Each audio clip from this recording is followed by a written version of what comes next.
Бұйыл Қазақстан бойынша 308 ауылға ғаламтор желісі тартылады. Интернетке қол жетімділікті арттыру жұмыстары цифрлы Қазақстан бағдарламасы арқылы жүзеге асады. Мамандардың мәліметінше, елді мекендер 4G және талшықтық оптикалық желілермен қамтылады, ал келер жылдың соңына дейін 828 ауыл мен мемлекеттік органды интернетке қосу көзделген. Осы мақсатқа Бәйтерек холдингінің еншілес ұйымы Қазақстанның даму банкі 26,7 миллиард теңге көлеміндегі несие берді. Жыл соңына дейін Қазақстан бойынша 308 ауылға жоғары жылдамдықты ғаламтор желісі тартылады. Ал келер жылы тағы 520 елді мекен интернетке қосылады. Бұл жұмыстарда әуелі Батыс Қазақстан, Қарағанды, Жамбыл, Түркістан және Ақтөбе облыстарында жүргізу жоспарланып отыр.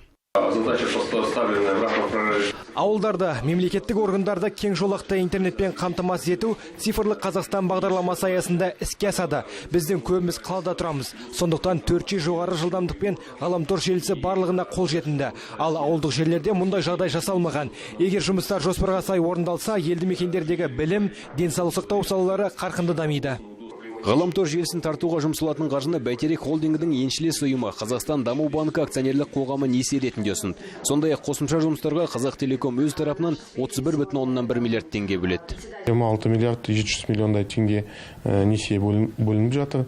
Бұл несиенің мерзімі 13 жыл, 15 мың километр оптик талшықты желілер Қазақстан бойынша тартылады. Мыңнан астам ауылдарға интернет тартылады. Жұмыстардың нәтижесінде 2022 жылға қарай тұтастай алғанда электронды қызметтер 80%, ал интернет желісін пайдаланушылардың үлесі 82%-ға жетеді деген болжам бар. Алихан Асқарлы, Тимур Еркетаев, Астана телеарнасы.